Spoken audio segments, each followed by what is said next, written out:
Bismillahirrahmanirrahim. Assalamualaikum warahmatullahi wabarakatuh.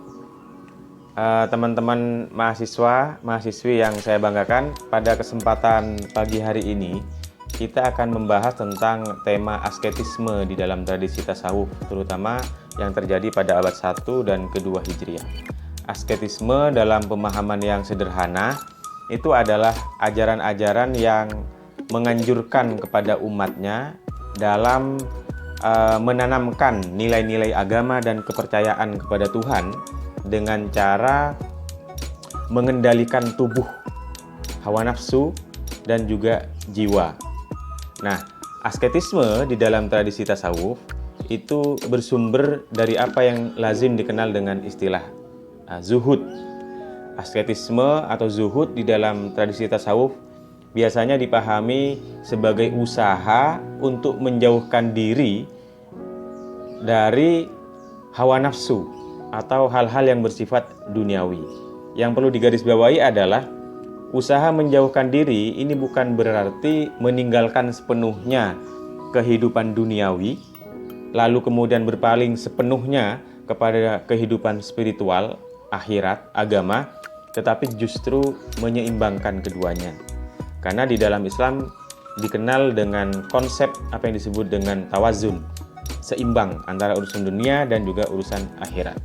Kemudian yang kedua yang perlu diklarifikasi adalah asketisme ini tidak mensyaratkan seseorang menjadi seorang yang tidak mampu, menjadi orang yang miskin, tetapi justru sebaliknya kalau kita melihat dalam sejarah teladan asketis yang sering kali dimunculkan itu ada pada generasi sahabat Utsman bin Affan dan juga sahabat Abdurrahman bin Auf. Keduanya ini sebagai para asketis dengan harta yang sangat banyak, dengan harta yang mereka miliki, tetapi mereka berdua juga telah banyak membantu perjuangan di dalam Islam, Nabi dan juga para sahabat-sahabatnya. Ada beberapa dalil sebenarnya yang seringkali dikemukakan dalam setiap pembahasan mengenai asketisme di dalam tradisi Islam. Yang pertama misalnya kita temukan dalam surat Al-Qasas ayat 77 yang berbunyi A'udzubillahi minasyaitonirrajim, bismillahirrahmanirrahim, wabtaghi fima ataqallahu darul akhirah wa la tansa nasibaka minad dunya wa ahsin kama ahsanallahu ilaika wala tabghil fasada fil ardi.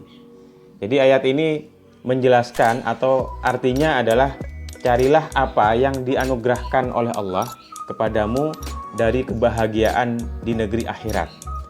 Dan janganlah kamu melupakan kebahagiaan juga atau kenikmatan yang ada di dunia.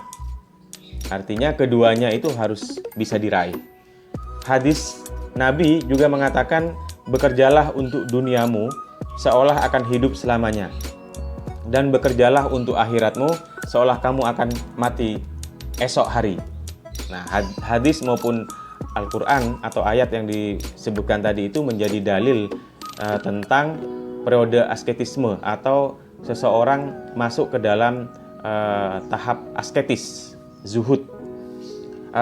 Beberapa faktor yang menjadi penyebab di dalam tradisi tasawuf, penyebab asketis ini ada beberapa yang dikemukakan oleh peneliti seperti misalnya Reinhold Nicholson. Dia mengatakan sumber keislaman yang memang mengharapkan umatnya untuk menjadi seorang asketis.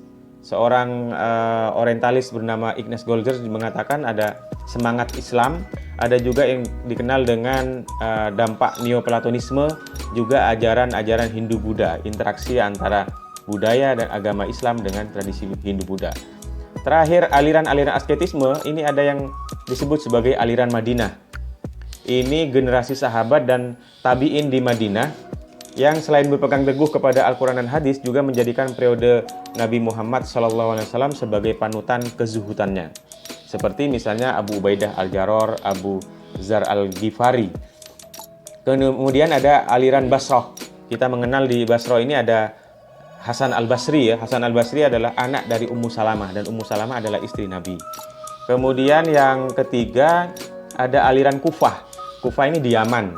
Aliran ini sangat idealis, biasanya menuangkan ide pemikiran tasawufnya melalui puisi, seperti yang disebutkan oleh Ibnu Qasim. Dia mengatakan, "Duh saudaraku, jadilah pelindung dirimu sendiri, kalau tidak kamu akan hancur." Dia bilang begitu. Segala sesuatu yang tidak mengharap karunia Allah akan hancur lebur, itu kata Ibnu Qasim. Kemudian yang terakhir ada aliran Mesir. Aliran Mesir ini bercorak salafi sebagaimana terjadi di aliran Madinah.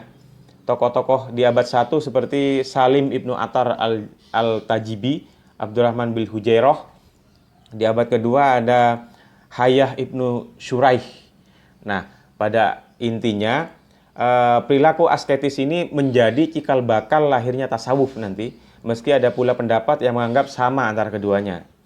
Perilaku asketis selalu menjadi inspirasi bagi generasi sufi pada abad-abad berikutnya dan bahkan sampai hari ini.